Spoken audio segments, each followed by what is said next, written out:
The following opinions are solely those of Boattest.com and its test captain. Hi, Captain Steve for Boattest.com, and today I'm on a new boat from Jeanneau, the NC14. I'm going to take it on a full test and sea trial.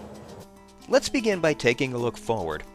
With an asymmetric layout, the side decks to port are 7 inches narrower at 16 inches compared to the 23-inch width to the starboard side. This also accommodates the starboard side door that we'll discuss shortly. Teak decking continues all the way to the bow, where we find a windlass recessed into the deck with the rode running out to a stainless anchor roller mounted just ahead. To port is a hatch for managing tangles and accommodating storage, but I'd rather see it open to the side rather than back, which puts it in the way. A hatch in the cockpit deck allows access to the engine room, and the opening is guttered to channel water to an overboard drain. The entry is gasketed all the way around, and the hatch is held open by a gas strut. A single-post ladder led me between the twin Volvo Penta IPS 500 engines, squarely in the middle of the access points for the daily engine checks. The engines are mounted far enough back in the hull for a direct connection to the IPS pods without the need for a jack shaft. The helm is a double-wide setup big enough for both the operator and the navigator, and I always like a second set of eyes looking forward. The double-wide seat features a single-length flip-up bolster. To port is a chart plotter just ahead of a lengthy grab handle. In the center is a pair of diagnostic gauges and a rudder indicator. The leather-wrapped 3-spoke wheel is mounted to a tilt base, and to the right are Volvo Penta engine controls, bow thruster toggle, and the Volvo Penta IPS joystick. But to me, the most attractive feature of this helm is the opening side door, allowing access to the side deck and a midship cleat. While this certainly opens the area up to ventilation, it more importantly lends the NC14 to single-handed operation. Now let's get underway. The Jeanneau NC14 has a length overall of 45 feet, a beam of 13 feet 5 inches, and a draft of 3 feet 5 inches.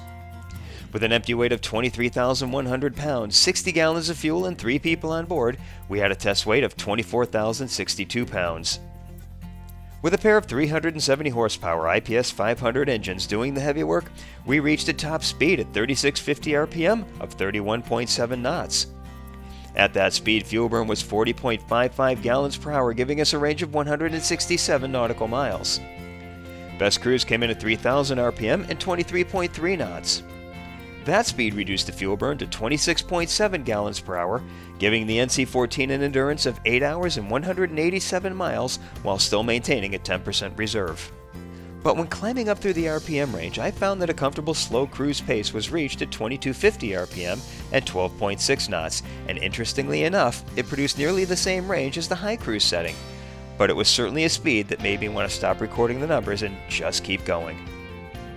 We had a time to plane of 6.3 seconds, accelerated to 20 miles per hour in 7.3 seconds, and continued accelerating through 30 miles per hour in 14.2 seconds. And she settled back into the water from a level attitude. She doesn't really lend herself to operating while standing. When the waves start coming, her straight stem tends to part the seas with practically no pounding whatsoever. In the light rollers on test day, her 6-degree cruising attitude caused an entry level about 1/4 of the way back from the bow, keeping us more on top of the conditions while remaining comfortable, and she rolls 10 degrees into the turns. With the large sunroof, side doors, and wide aft glass doors all opened up, it was easy to bring the outside in and really enjoy the weather as we cruised along the French Riviera. Distance cruising is becoming more and more a normal way of life for the aging baby boomer generation. The requirements for meeting this goal include a Sea Kindly boat with a versatile layout to accommodate the owners, guests, and family. She will also be used as a day excursion boat, a water sports and dive platform, and an entertaining venue for cocktail parties and dining. For those functions, she'll need the room and versatility to handle from 10 to 15 people. I think this NC14 delivers on all counts, and then some. Well, that's my full test of the NC14 from Jeanneau. For Boattest.com, I'm Captain Steve. We'll see you on the water.